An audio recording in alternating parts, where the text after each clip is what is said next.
Eu sou a Camila Grasso. Olá, eu sou a Fernanda Costa. Eu sou Juliana Esperandil. E aí, pessoal, aqui é o Luiz Gama. Você está novamente no Papo Furado com a gente. E hoje o tema é Entre a Política e a Ética, qual o lugar da psicanálise? Roda a vinheta aí.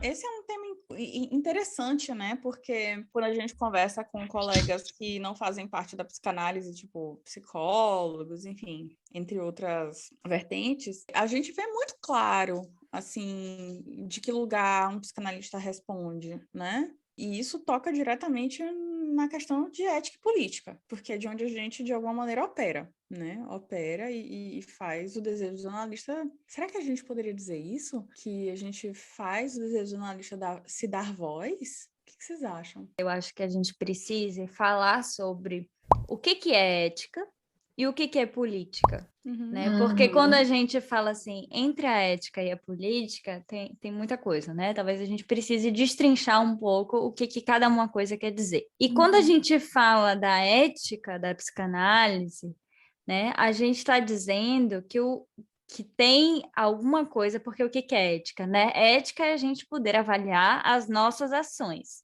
né? Se a moral está ligada ao grupo, a ética, ela está ligada a o que eu estou fazendo. Quando a gente fala, por exemplo, de ética profissional, quais os princípios que orientam a minha profissão. Então, talvez a gente possa começar por aí. Quais os princípios que orientam a profissão da psicanálise? E eu acho que aí a gente chega na formulazinha de que a ética é a ética do desejo. E o que isso quer dizer? Por que a gente é orientado pelo princípio do desejo? E aí, várias coisas aparecem, né? Porque, assim, quando a gente diz ética, a gente está dizendo que não, o analista, primeiramente, não é um moralista. Então, ele não está ali falando de uma verdade absoluta. E quando a gente fala que é uma ética do desejo, a gente está falando que tem algo de particular que opera na ação desse analista que ele precisa levar em conta, né? Ele está levando em conta o desejo dessa pessoa em questão, não é o desejo de todo mundo, é o desejo de Fernanda, é o desejo de Luiz, é o desejo de Camila. Isso tem implicações. É o desejo de cada um e o desejo dele enquanto analista, né? O desejo do analista de querer saber mais sobre o inconsciente, não só sobre aquele sujeito, porque sobre aquele sujeito ele nada sabe, quem sabe é o próprio sujeito. O desejo de saber em nada se articula com governo, com governar, né? Querer saber, né? Acho que nada se articula com isso, né? Porque a gente tem que fazer uma diferenciação assim com o que se pensa do significante política, né? Isso dentro da psicanálise, com o que se pensa em política fora da psicanálise, com o que está muito atrelado ao governar, que está muito atrelado a todo mundo fazer exatamente a mesma coisa, a uma unificação, a tem que é mal interpretado, da psicanálise, digamos assim, o com o maiúsculo, né? Um traço de identificação com, por exemplo, com o que a gente tira na nossa Constituição, um traço com o líder, né? E que, se você levar ao pé da letra da unificação, assim, uma coisa meio que de rebanho, né? Enfim, não há espaço algum para essa ética que a psicanálise defende, que é a ética do desejo, que é a ética do singular, né? E aí a gente cai em locais muito perigosos. A exemplo como eu falei, de mortificação do sujeito, eu acho que não se diferencia muito bem assim de uma necropolítica, por exemplo. Isso que você fala, assim, toca em pontos que eu acho essenciais, que quando a gente fala o inconsciente é a política, o que isso diz? Isso diz de uma política que leva em conta o inconsciente de cada um. E o que isso significa, né? Isso significa que cada um tem uma forma de estar no mundo que deve ser levada em conta na psicanálise. Então, isso significa que a gente não impõe coisas ao outro como regras. Eu sou o líder, então eu digo o que você tem que fazer. Por que a gente não dá conselho? Né? Tem um ditado aí, né? Se conselho fosse bom, a gente vendia, não dava. Mas o que isso quer dizer? Isso quer dizer que quando eu estou dando um conselho para alguém, eu estou falando do que eu faria se eu estivesse no seu lugar. Se sou eu que faria, isso não interessa para a psicanálise. Porque não é você ali. Quem está ali fazendo análise é o analisando. Se eu digo o que eu faria no lugar dele, eu estou tirando dele a possibilidade de refletir sobre o que ele quer fazer, né? Eu estou dando para ele alguma coisa para ele se colar e repetir. Então, assim, a política, ela tem uma questão aí que eu acho muito interessante da gente pensar, que é, quando a gente faz psicanálise, normalmente a gente faz numa escola, né, de psicanálise, a gente tem um social ali em jogo, porque a gente se frequenta, a gente faz seminário, a gente tem cartel, a gente dialoga sobre o que estamos fazendo na clínica, a gente dialoga sobre teoria. Então, isso também não implica em uma individualidade, mas isso implica em um social que respeita o particular. E isso é muito próprio da psicanálise, isso é muito preciso, isso é muito, assim, é um detalhe muito essencial, né? Porque é uma ética e uma política que leva em conta a diferença. E que isso leva em conta a existência de algo chamado pulsão, o que há de mais ingovernável, e é o que tira a gente da condição de naturais, digamos assim, né? É o que nos tira da natureza, né? Nos tira do instintual. Né? Você falou agora, Luiz, me lembrou, né, o que Freud diz quando você falou que a pulsão é ingovernável, né? E aí me lembrou que Freud fala que governar, educar e psicanalizar são ofícios impossíveis. Então, como controlar, governar e educar a pulsão que o Luiz acabou de dizer que é ingovernável? Mas daí o que acontece, né? Para a gente também não entrar em uma questão que é delicada.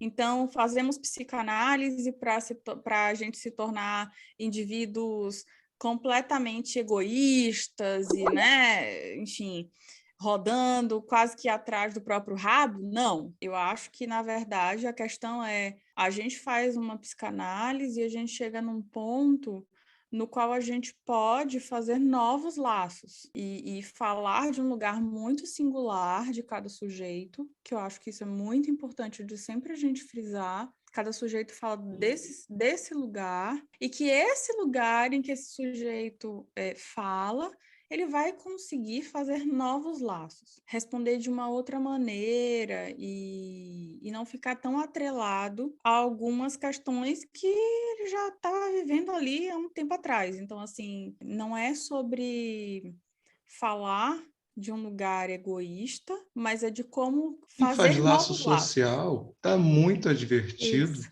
Do que o Freud já deixa claro em Totem Tabu, gente, da civilização. Mal-estar na civilização, no caso. Recalquei o mal-estar. Então, mal-estar não estamos querendo falar sobre mal-estar. O mal-estar está difícil. Pois é, mal-estar. Tem a ver com a política. Está advertido também, de que você precisa, sim, abdicar de parte de suas pulsões, porque ninguém vai sair por aí matando e transando que nem loucos. Né? Assim, loucos não, porque eu não gosto de usar essa palavra nesse sentido, mas como animais assim mesmo, né? Como seres que estão programados para isso, enfim, uma coisa louca, porque as pulsões, né? Você abdica assim de parte delas, né? E isso promove laço social. O que não promove é justamente um discurso, por exemplo, autoritário, que autoriza as pessoas, pelo traço de identificação, participar de uma barbárie, por exemplo, né? Matança. Quando se fala, por exemplo, o presidente que está aí, como ele fala, precisamos matar 30 mil pessoas, precisamos ter armas, precisamos... o famoso acabar com isso aí. O que é acabar com isso aí? O isso aí, isso, ele está falando de gente. Né? É uma coisa absurda. Ele está falando de gente, e isso me leva também a pensar no inconsciente, na singularidade de cada um, porque é uma padronização, cada vez maior, é uma ditação de regra. Às vezes eu até acho que a gente está numa certa ditadura daquilo que esse homem louco pensa. Coitado dos loucos, quando a gente chama ele de louco, porque, né? Ele não é louco. E aí você estava falando, eu pensei também que quando a Fernanda fala para que a gente faz análise, né? Freud diz que a gente faz análise, não lembro qual texto, gente, porque, né, eu não gravo os textos, mas que a análise nos ensina a amar e trabalhar. E eu gosto muito de uma complementação que o Marco Antônio faz, que ele fala, a análise ensina a gente a amar, a trabalhar e a deliberar. E olha a palavra deliberar. Deliberar, liberar, se liberar e escolher. E que hoje em dia eu acho que é cada vez mais difícil escolher. E um processo de análise tem tudo a ver com isso, né? De fazer cair o autoritário, né? Fazer cair o destituir o de deliberar, né? Eu acho que tem muito a ver. Né? O conflito com o autoritário é constitutivo. Né? A gente tem conflitos com esse né? Então, nunca vai dar certo chegar um cara e falar, eu sei tudo que tem que ser feito e vocês me sigam. O que está entre isso, quando alguém fala, eu sei tudo, me sigam, né? O que está nas entrelinhas disso? O que está nas entrelinhas é, eu sei de tudo, você não sabe de nada, eu estou impondo, você me segue. Só que isso é exatamente o contrário da política da psicanálise, exatamente o contrário da ética da psicanálise, porque a gente anula completamente o desejo. Se você leva em consideração que uma pessoa sabe o que é melhor para todo mundo, e olha que todo mundo não tem lugar para ninguém, né? Porque todo mundo é ninguém, não existe, né? Não existe todo mundo. Existe eu com meu desejo, isso me convém, isso não me convém. Quando eu falo todo mundo, eu tiro o lugar das pessoas. Eu dessubjetivo as pessoas. Eu coloco as pessoas no lugar de número. Todo mundo é 10 pessoas, que é o número desse grupo. Mas 10 pessoas não é ninguém. Que é um pouco o que aconteceu na Alemanha, né? As pessoas, elas perderam a sua identidade, elas se tornaram números nos campos de concentração. E até hoje... Uma ideia absolutamente delirante, né? Sim, de um paranoico, né? Assim, e veja como o discurso do eu tenho a solução é um discurso que beira a paranoia, porque quem tem a certeza de alguma coisa, que certeza é essa? Como é que você tem certeza do outro? Se você tem certeza do outro, é porque você se coloca no lugar de prioridade em relação a esse outro, de exceção em relação a toda uma sociedade, então isso é um lugar muito delirante. Vocês entendem o papel da análise aí, né? Porque a análise atuando, mais pessoas fazendo análise, por exemplo, estou aqui levantando uma bandeirinha. Mais pessoas analisadas significa uma neurose que não precisa tanto de uma resposta de um paranoico, por exemplo, né? Ficar grudado no sentido, né? Isso meu Deus, liberta. Preciso de um sentido, me dá um sentido aqui, ele é um homem de Deus, isso aí já é bastante para mim, vou votar nele, entendeu? Não é assim. Liberta, né? Sim. Não precisar de um sentido... Liberta. Eu lembrei diretamente de uma palavra que falamos em um outro episódio em que a Camila falou disso, que é libertador, de libertar essas dores e responder de outro lugar, né? De poder não se relacionar com esse outro dessa maneira tão devocional, né? Como diz isso, gente? Essa palavra tá certa em português? A gente inventa a palavra quando a gente mora em outro país, né, amiga? A gente cria essa intimidade com a linguagem. É sobre isso. Não tem problema. Então, e quando a Fernanda falou da questão dos campos de concentração, né? Imediatamente me veio acho que é do Cazuza, a música, ou da Elis, não sei, Elis Regina, que o presente eu vejo o futuro repetir o passado e o museu de grandes novidades. Isso aí. Não, esse é Cazuza. Eu lembrei de outra da Elis. Maravilhosa. Olha o que a gente viveu aqui. Nós não tivemos campos de concentração, né? Efetivamente. Eu estou falando do mundo todo, né, gente? Mas eu falo com mais propriedade do Brasil, porque eu estou aqui no Brasil. Será que não? Mais de 600 mil? Será que não? Será que a gente não teve? Esse holocausto brasileiro. Então, mais de 600 mil mortos aqui no Brasil e que passaram a ser números insignificantes, porque chegou uma fase que eram 3 mil mortos por dia e, assim, era uma indiferença. Os corpos iam para as universidades, eram vendidos para as universidades. Para isso. Sabe o que é interessante? Que quando começou a pandemia, houve um número exorbitante de mortes na Itália. E eu vi muitos brasileiros do tipo, pray for Italy, sabe? Vamos rezar pela Itália. E eu acho que mobilizou de fato, né? Muitas pessoas. Mas eu não vi isso no Brasil. As pessoas foram morrendo e foram silenciadas, deixaram de se tornar sujeitos, nomes, histórias, e se tornou números, e isso foi ficando calado, mas não foi ficando calado por um país. Talvez tenha sido ficado calado por algo muito maior. Cadê a imprensa? E quem autorizou isso? Né? Exatamente. Cadê as notícias desses nomes e dessas pessoas e do que estava acontecendo no Brasil nesse exato momento? E até agora não temos notícias. Essa que é a verdade. E muita gente chama a CPI de circo. Aquilo ali foi inacreditável. A quantidade de denúncias e provas está aí. Mas o que é crime de responsabilidade num governo como no Brasil? Eu não sei mais. Mas assim... Falar que de vacina é negócio de jacaré. Olha o que a gente discute. A gente discute voto impresso, a gente discute essas coisas. É interessante, assim, algumas coisas do que a gente está tratando, né? Porque como falar do tema político remete a gente a um cenário desesperador que a gente vive no Brasil, né? E é doloroso falar sobre isso, é muito doído falar sobre isso, é muito doído ver tudo o que aconteceu, enfim, nos últimos anos, né? Mas eu acho que tem duas questões que a gente falou aqui. Uma, quando eu coloco assim, será que a gente não viveu um holocausto?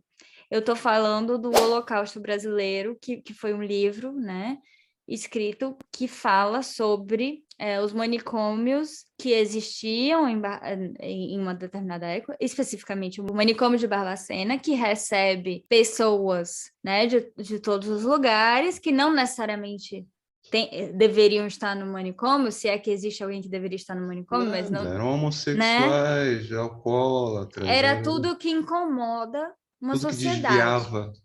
Exato. Tudo que desvia do que deveria ser, né? Deveria ser. Quem disse que deveria ser?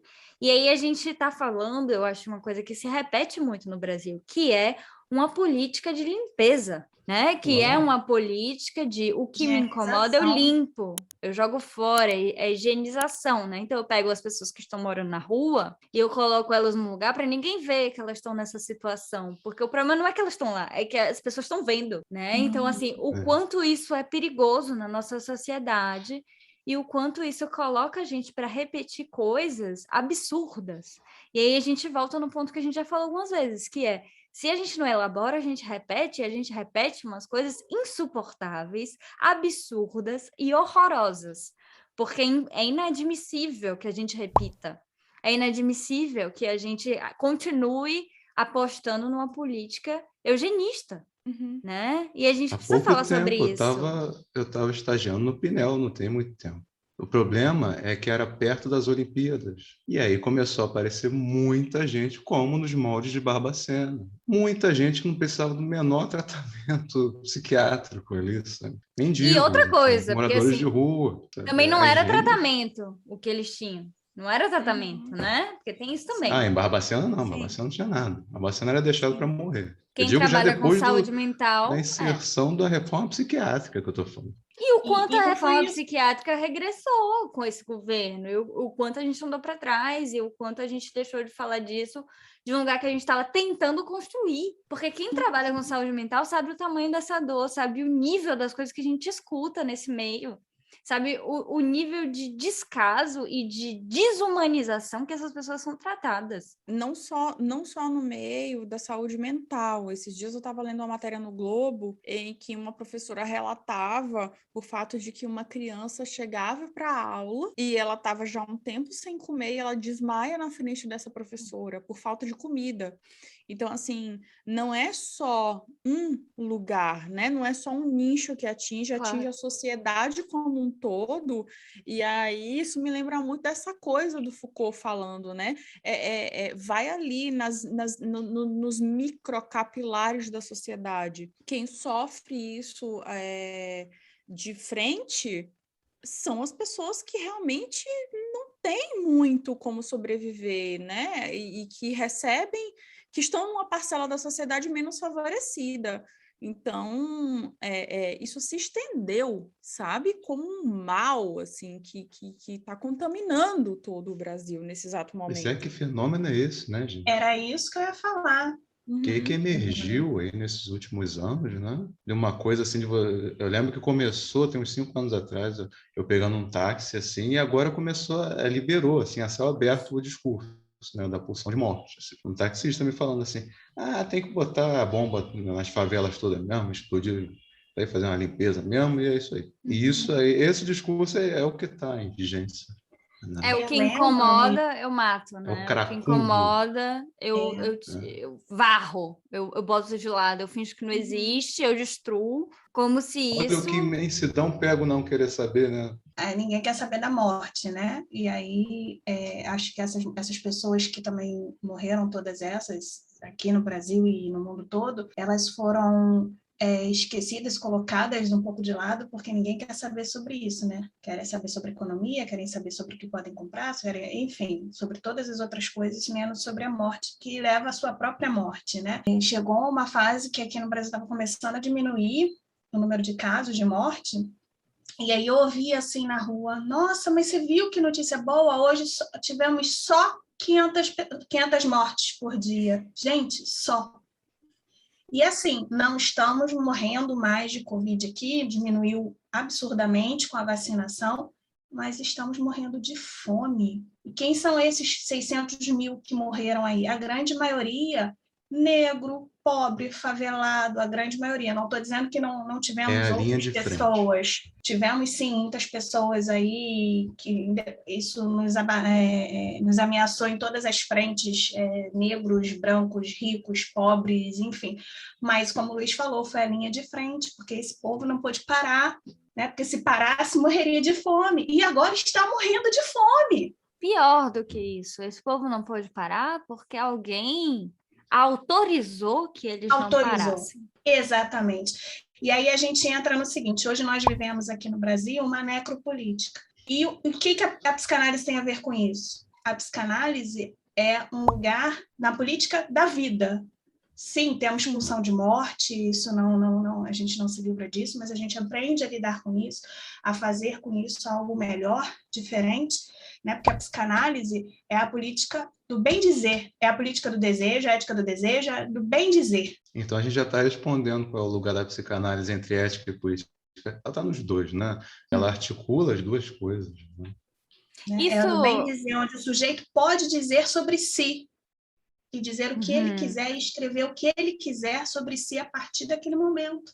Isso é interessante, porque depois a gente vai tratar da necropolítica em um outro, né, episódio exclusivo para isso, mas assim, o que é interessante eu estava falando do que foi autorizado nesse sentido, né, e que pessoas colaram nessa autorização e enfim, teve o estrago que teve. A gente não tinha muita saída em relação a isso, mas a psicanálise, ela autoriza uma outra coisa. Ela autoriza o sujeito a desejar, ela autoriza o sujeito a continuar caminhando dentro de um caminho que lhe convém. E isso, por mais que seja pequeno, porque, assim, não é grande coisa, eu gosto de falar disso, assim, porque a psicanálise, ela é despretensiosa. Não é desse discurso que a gente ouve hoje do tipo, olha, é só você ter foco, força e fé que você vai conseguir dominar o mundo, vai ficar rico, milionário, vai conseguir tudo vai aparecer. É só você pensar positivo que acontece. Não é sobre isso. Né? Então, assim, a gente não tem essa pretensão na psicanálise. E é curioso, inclusive, porque assim, as pessoas botam no currículo a palavrinha psicanálise, ela vem como um mais, né? Como se fosse algo mais. Eu sou psicóloga, parará, e psicanalista. Sei lá o que quer dizer esse mais. Sei lá o que quer dizer isso. Viu, amiga? Depende do lugar, não? Mas são coisas que a gente vê hoje, entendeu? Assim, e que é preciso, talvez, a gente tocar, porque você pode falar o que você quiser, você pode falar que você é qualquer coisa. Daí é você ser, eu não sei, né? Tem um caminho. E a analista tem um lugar de ameaça, já reparou nisso? Sim. Isso aí é psicanalista, hein? Até porque eu acho que uma das grandes coisas que dá esse lugar de ameaça para a psicanálise é o que eu falei do governo das pulsões, que é bem imaginarizado pelos governantes, por exemplo. Porque mexe naquilo que mais incomoda essa galera, que é a sexualidade, né? Isso aí é inacreditável, assim. Você achar que pode governar isso, né? O Freud, mas não é só assim, lá isso. nos 3 ensaios, né? A única coisa, tem uma coisa muito simples que ele diz, mas que já explica tudo isso, assim, né? Que já é um tapa na cara de todo mundo que tem esse pensamento de que se pode governar as pulsões, né? Ele simplesmente questiona a questão do beijo na boca, né? Ele pergunta, para que isso funciona, então? Para que isso serve? Né? Por que a gente faz isso? Por que isso está dentro da norma? Isso não tem nada a ver com procriação, beijar na boca. Então, por quê? É entender que é um corpo inteiro sexualizado. Se goza assim, de uma maneira infinita. A variedade da sexualidade humana é uma coisa incrível, né? Não é à toa que o próprio presidente, que é o que mais se incomoda com esse tema, ele curte, sei lá, um golden shower, uma coisa desse tipo, porque também faz parte, né, também faz parte da sexualidade, do que não é nada natural. Isso é um ponto, né? A sexualidade não é Governo nada dos corpos. natural. Mas não é só isso, né? O que dá prazer de você dizer assim, olha, o caminho não é esse, eu sei o caminho. Eu vou te dar o caminho, eu vou te salvar, eu vou dizer o que é bom para você. Isso é narcisismo puro, né? E do narcisismo para o narcisismo da pequena diferença é um pulo, né? Assim, do tipo, olha, eu sei tudo. Se você fez um negocinho ali que talvez desvie um pouco, então você é uma ameaça. Você tem que destruir você. Eu tenho que fazer alguma coisa com você, porque não é possível. Porque eu sei. Eu sou igual a você, mas seu tom de pele é diferente do meu, então sai daqui. Mas o que eu acho interessante da gente frisar é a coisa que eu estava falando, né, da psicanálise ser despretensiosa, vai no sentido de que a gente não promete resolver tudo. Porque a gente não tem como resolver tudo. Eu preciso dizer, a psicanálise não resolve tudo. A psicanálise não sabe tudo, a psicanálise não é para todo mundo, a psicanálise não sabe, né, assim, dar conta de tudo, porque é impossível dar conta de tudo. É impossível eu prometer para você que, se você quiser, vai acontecer. Não é dessa ordem. Mas o que a psicanálise diz, que embora seja assim pequeno, né, diante de tudo isso que se almeja nessa pretensão inteira, que não é pequeno porque exige todo um esforço enorme, e a psicanálise ela é de muito esforço, a gente está o tempo inteiro trabalhando para conseguir o que a gente consegue com a análise. O que está implicado ali é que a psicanálise vai simplesmente dizer assim, olha, o que eu escuto você me dizer no consultório é que esse caminho não te convém. Esse caminho alguém traçou para você e você não está a fim de seguir. Então, por que não assumir que você não está a fim de seguir e seguir um outro que seja melhor para você? E repare que quem aponta isso é o analisante, só para, né? Não é a gente que está fazendo caminho de ninguém, não. Não, a gente escuta isso dele, que às vezes ele não se escuta, mas quem fala é ele, porque quem sabe o melhor caminho que lhe convém é ele. E aí ele vai poder escolher dentro das ferramentas que ele tem, porque quando a gente coloca também, né, o caminho que lhe convém, parece que, como a Ju já falou no outro episódio, a questão da responsabilidade, né? Fica ali porque quer, só, não. Várias coisas acontecem ao redor disso, né? Nesse movimento, a gente vive em sociedade, como o tempo todo a gente está falando isso aqui, mas ele pode escolher o melhor caminho para ele com as ferramentas que ele tem, com os sapatos que ele tem para caminhar. E o que é isso, se não a ética do desejo? Isso é a ética do desejo, é você poder dizer, olha, o seu desejo, ele aponta para lá, vai. Essa é a autorização que a psicanálise dá. A psicanálise autoriza o sujeito a dar voz para o seu desejo. E quando a gente não dá voz para o seu desejo, é onde a gente sofre mais, porque a gente não consegue ser aquilo que nos convém, a gente não consegue seguir aquilo que a gente gostaria, a gente está fadado a agradar um outro, talvez. E isso é impossível também, assim, né? Precisa se dizer isso, porque agradar o outro é sempre da ordem do impossível. Eu agrado um, desagrado o outro. Agradei no ponto X, no Y já não agradei mais. Né? O quanto é fácil desagradar o outro, a gente está sempre desagradando o outro. Porque o outro, ele quer que a gente faça igual a ele, a gente não é ele. É simples assim. E a gente fica numa coerção, né, que o Schreber ensina pra caramba, né, nesse âmbito, né. O Schreber fala de uma coerção ao pensar, né, advindo do grande outro. E quem está nesse lugar de vou ser governado e pronto, né, geralmente neuróticos, né, enfim, cai nesse lugar de ser coagido mesmo, de ser coagido, e é isso aí, entendeu? Então, Luiz, nesse ponto, parece assim, a psicanálise te ajuda a sustentar o seu desejo. Vamos lá, você enxerga o seu desejo, você ganha ferramentas para lidar com ele, mas não é só isso. A psicanálise também respeita caso você esteja divertido do seu desejo e ainda assim escolha continuar seguindo o que o outro quer de você, o que você acha que o outro quer de você. E aí é uma escolha do sujeito e a gente tem que respeitar também. Porque a senão parece que a gente está num processo de coerção de novo, né? Não, você se viu que você tem que se haver seu desejo, tem que sustentar seu desejo e acabou. Não. Isso é perfeito, porque a psicanálise, ela não quer nada. Tipo assim, né? Eu, como psicanalista, não quero nada do meu paciente. Eu quero que ele fique bem, né, na pele dele. É o que eu quero, no máximo. O que ele vai decidir que ele quer é dele, eu não vou impor nada. E eu acho que aí a gente tem duas questões essenciais, talvez, para marcar o ponto ético da psicanálise. Uma é o divã, embora assim, o divã não seja imprescindível numa análise, mas o divã, ele é ético, porque o que o divã diz é, deita aí, eu não vou estar mais na sua visão, porque eu não sou esse outro que vai te validar. Você não vai mais buscar em mim, na minha reação, na minha cara, se eu estou de acordo ou não com o que você está dizendo. Porque não interessa se eu estou de acordo, eu, Juliana, né? Até porque ali eu não sou eu, Juliana, eu sou analista de alguém. E tem um outro ponto da ética, da psicanálise, que aparece quando a gente fala da retificação subjetiva. O que é a retificação subjetiva, né? É aquela historinha que a gente ouve, assim, sempre, do qual a sua responsabilidade dentro da desordem que você se queixa. O que isso quer dizer? Vamos traduzir, né?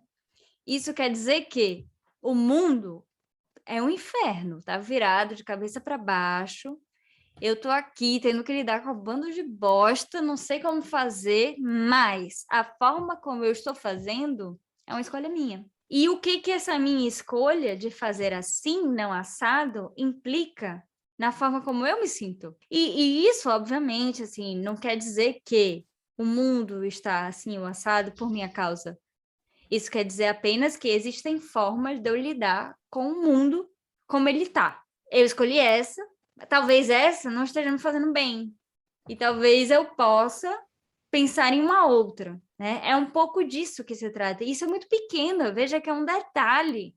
Mas esse detalhe, ele muda tudo. E aí a gente pode ter, eu acho que a certeza, assim, se é que a gente tem alguma certeza na vida, porque o psicanalista geralmente não tem muita certeza, de que a psicanálise é subversiva. E de que o psicanalista, ele não está nesse lugar desse que o Luiz falava, né? Do mestre, que está ali ditando regras e falando, olha, você precisa seguir por aí, você precisa fazer isso, você precisa fazer aquilo. Não é isso que a gente está a fim de fazer, né? O que a gente está fazendo e isso, inclusive, implica o desejo do analista, que a gente falou lá no começo, né? O que a gente está fazendo é dando voz para um desejo que aparece muito tímido às vezes, né? Com muito medo, às vezes, de aparecer, mas que aparece e que implica na posição que eu ocupo no mundo. Você sabe que isso me lembrou uma fala de um cartel que eu fazia há um tempo, em que falava assim, o psicanalista é aquele que tem como se fosse uma pinça de uma pessoa aí que tem uma massa, mas tem alguém ali que já não está muito ok, e aí tá ali já se sobressaindo. O psicanalista é aquele que tem o dom de pensar, dizer, né, vai, segue teu desejo, segue aquilo que você quer. E por isso que eu acho que é tão, gosto dessa palavra, Ju, subversivo, sustentar o desejo de analista, porque isso responde de que lugar estamos hoje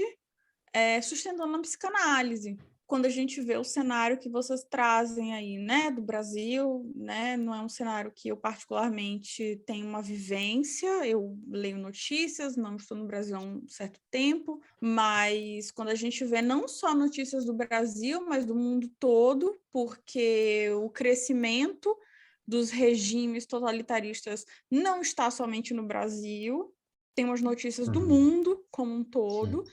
E o que é muito curioso, então, a nossa posição enquanto psicanalista que diz, sim, a gente aposta em algo que é subversivo, a gente aposta em algo que é subversivo que é a sua singularidade. E que parece que é, parece que é do tipo assim, gente, mas que ridículo isso, né? É tão subversivo. Isso, né? Sim. O lugar do analista, ele não é só subversivo, ele é difícil, porque para dar voz a esse sujeito, para que esse sujeito possa vir como sujeito, o analista tem que deixar o seu lado sujeito de lado. Exatamente. Né? O analista não é um, como o Luiz falou, ele tem uma posição de -1, ele tem que estar numa posição de menos, de falta, de resto, né? E isso é muito difícil. Senão ele não ouve. Quando a gente está enquanto sujeito, a gente não escuta o outro. Sabe o que a gente faz? A gente fala assim, porra, eu vivi isso também, eu tive a mesma, ou vivi uma coisa parecida. Não foi bem isso, mas foi parecido. Aí sabe o que eu fiz? Eu fiz tal coisa. Faz isso, vai ser bom. Vai ser ótimo para você. Eu fiz e deu certo. Faz, né? Então, assim, isso não é a posição do analista, porque eu não estou ouvindo, né? Se eu viro, assim, o quanto às vezes, é uma coisa idiota, mas, assim, é doída, que é, o sujeito fala assim, poxa, aconteceu isso comigo. Aí eu virei pro meu companheiro, minha companheira, e falei, e ela virou para mim e falou assim, e daí? Nada a ver isso, você tá dando importância para isso. Besteira dar importância para isso. Mas assim, o quanto você tá desvalorizando a forma como isso impactou aquele sujeito. Porque não é uma questão de, isso pode ser desimportante, vamos negligenciar, vamos botar de lado.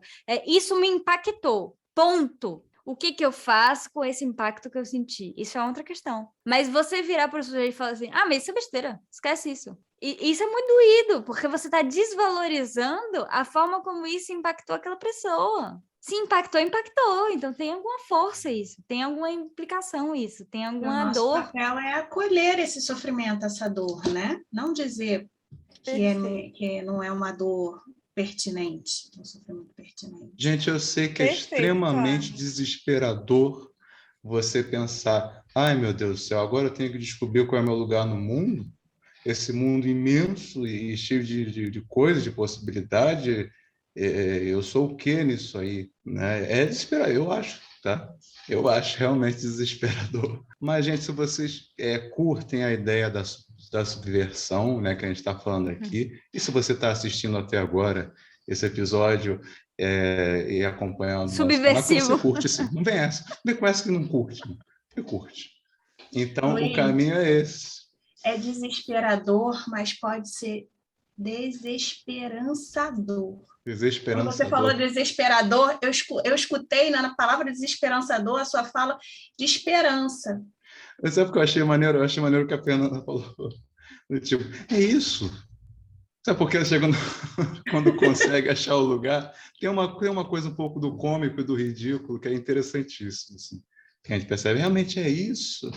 Porra, todo esse trabalho para isso, mas é mesmo, tem que ter muito trabalho. Que é idiota mesmo, né? Às vezes a gente tá nadando no vento, assim, e aí a gente vai e fala, nossa, mas que idiota, é só mudar isso.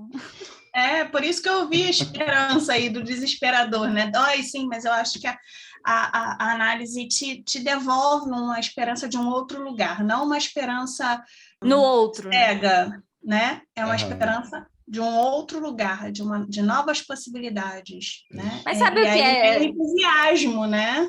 Sabe o que é desesperador, eu acho? Eu acho que é desesperador para as pessoas lidarem com uma queixa que eles não podem sanar, né? É desesperador você ouvir que tem alguém sofrendo e que você não pode cuidar do sofrimento, tipo assim, você não pode calar esse sofrimento. As pessoas escutam muito assim, né? Olha, eu tô sofrendo por causa disso. Aí a resposta é sempre, mas esquece isso. Não, olha outra coisa. Vamos pensar em outra coisa. Calma. Tem uma resposta melhor, que a resposta da nossa época é, se tá sofrendo, tá tudo bem. E tá tudo certo. É um mantra. Tá tudo bem. Não, é sobre isso. É sobre isso e tá tudo bem. Tudo bem. Então, olha, tem uma analisanda que ela chega falando justamente isso, né? Que ela está sofrendo muito e que ela reclama e os amigos falam que ela está reclamando à toa, que ela está bem no caos que a gente está vivendo, ela está bem. E ela fala assim para mim, eu estou me sentindo mal, porque todo mundo diz que eu tenho que estar bem e eu não estou bem. E aí eu chego para ela e falo, mas tudo bem não está bem. No mundo de hoje, tudo bem não está bem. Em qualquer mundo. Né? A gente não tem obrigação de estar bem. Não tem. E assim... Né? Nem de agradar o outro. Mas isso foi um alívio tão grande para ela, que aí sim permitiu que ela pudesse fazer a análise dela. Porque ela tentava, ela já tinha procurado alguns outros psicólogos, ela estava procurando psicólogos, e as pessoas vinham falando justamente isso, né? Reafirmando essa questão. E aí isso abriu para ela uma possibilidade. Não, eu sinto dor, tudo bem, eu sinto dor. Eu não estou errada. Isso, Cami, conversa muito com o que a gente tem tratado aqui, que não é sobre uma normatização da dor, não é sobre a normatização da felicidade, mas é de como a vida atravessa um sujeito, sabe? E só ele pode falar disso. Eu não posso, eu não sei, ninguém pode. Então é preciso dar voz a esse sujeito, né?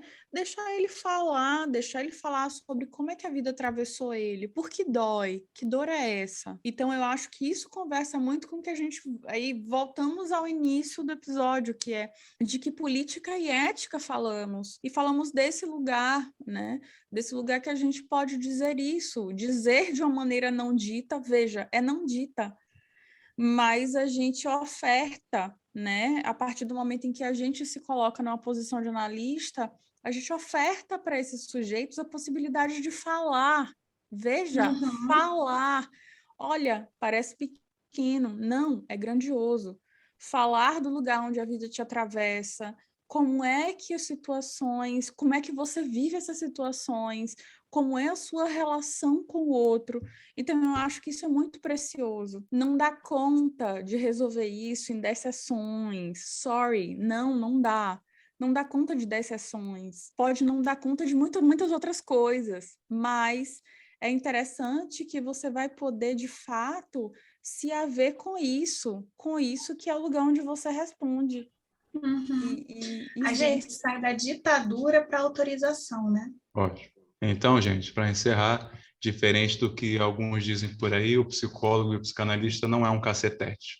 Juliana, estou esperando sua deixa. Fora Bolsonaro. A minha?